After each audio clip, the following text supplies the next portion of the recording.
এখনো সময় আছে, এখনো তোমাদের সময় আছে। আপন আপন গুরুচরণ স্মরণ করো, দুঃখটা নয়ন বাড়ি বলে সত্য। কাঁদতেই যদি হয় সংসারের জন্য কেন কাঁদবো? যে সংসারের জন্য কাঁদে তার যে সারা জীবন যন্ত্রণাই পেতে হয় মা। আর যদি কেউ গোবিন্দ চরণে দুফোঁটা বাড়ি বরিশন করে, যদি ভগবানের চরণ পাওয়ার জন্য কেউ কাঁদে, তাতে যে ভগবান একটু একটু করে তার পাশে এসে দাঁড়ায়, তার সহায় হন তিনি।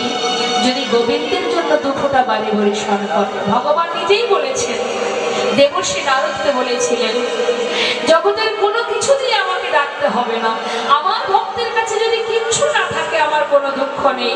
কোনো জীব, আমি তো প্রত্যেককে দুটি নয়ন দিয়েছি, তার মধ্যে একটাই গঙ্গা একটাই যমুনা, কেউ যদি মাত্র দুফোঁটা নয়ন বাড়ি বরিশন করে দেহ মন প্রাণ সতে দিয়ে দুটি বাহু তুলে হাত কৃষ্ণ বলে ডাকে, আমি যুগে যুগে সেই ভক্ত চরণে দাস হয়ে পড়ে।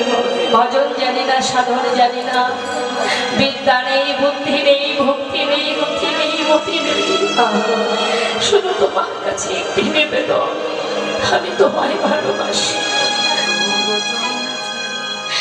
যদি ডাকতে পারো আর কিচ্ছু করতে হবে না।